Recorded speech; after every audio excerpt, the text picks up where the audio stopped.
Hallo al julle mooi mensies, hoe gaan het vandag met julle? Ek hoop het gaan baie goed met julle. My naam is Olga en welkom by my kanaal. Vandag is dit die 11de Januarie, 'n dag voor my verjaarsdag. So, ons is nog steeds besig met Sarah Young se Jesus luister. En kom ons kyk wat die verse vandag moet wees wat ons moet lees. Is Kolossense 4 vers 2. Kolossense 4 vers 2. En Jeremia 29 vers 13, Jeremia 29 vers 13, Spreuke 3 vers 6, Spreuke 3 vers 6, en dan Galasiërs 5 vers 25, Galasiërs 5 vers 25. Kry julle Bybels en ons spring in en lees wat dit sê. Goed, die eerste een is Kolossense 4 vers 2 en daar staan, volhard in die gebed, wees daarby waaksaam en dankbaar. Okay, en dan nommer 2 is Jeremia 29 vers 13. En daar so staan, julle sal vra na my wil en julle sal dan my wil ken as julle met julle hele hart daarna vra. En nommer 3 is Spreuke 3 vers 6.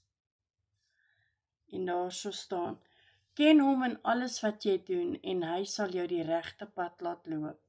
En die laaste ene is Galasiërs 5 vers 25. En daar so staan 5 vers 25. Ons lewe deur die Gees. Laat die Gees nou ook ons gedrag bepaal. Alright, kom ons sien wat sê die boekie vir ons vandag, julle. En daar staan, altyd naby Jesus.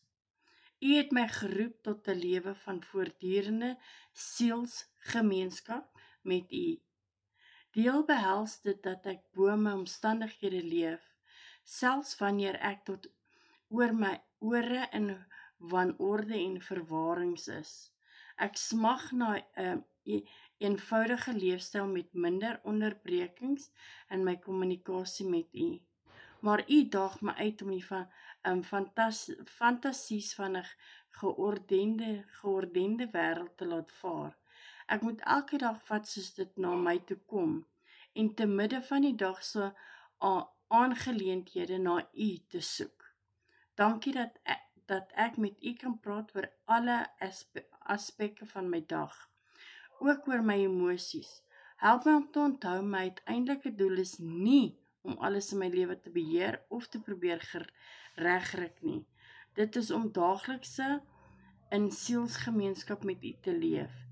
U wys my dat u suksesvolle dag een is waarin ek met u in verbinding gebly het. Selfs sal beteken dit dat heel wat van my gedagtes afgeweë moes bly. Ek moenie toelaat dat my doenlysie 'n afgod word wat my lewe beheer nie, maar liewer 'n gees vra om my deur elke oomblik van die dag te lei. Hy sal my help om naby u te bly. In u rigtinggewende naam, Jesus, amen. Baie dankie dat julle by my bly elke dag, al kan ek helfte van die woorde nie heeltemal reg uitspreek nie. Ek waardeer elke liewe een van julle. As julle nie omgee nie, druk asseblief die like knoppie daaronder, en as julle nog nie subscribe het nie en julle wil die daaglikse gewyde sien elke dag, druk asseblief die subscribe knoppie vir my, en deel dit uit aan julle ma's, pa's, ouma's, boeties en sissies en niggies en neefies en almal wat dink dit gaan nodig hê in hulle lewe. Weereens wil ek net sê baie dankie dat elkeen van julle elke dag opoffer om 'n bietjie tyd saam met my te spandeer. En julle onthou, almal nodig 'n bietjie liefde en Jesus in hulle lewe. Tot ek julle môre sien. Bye.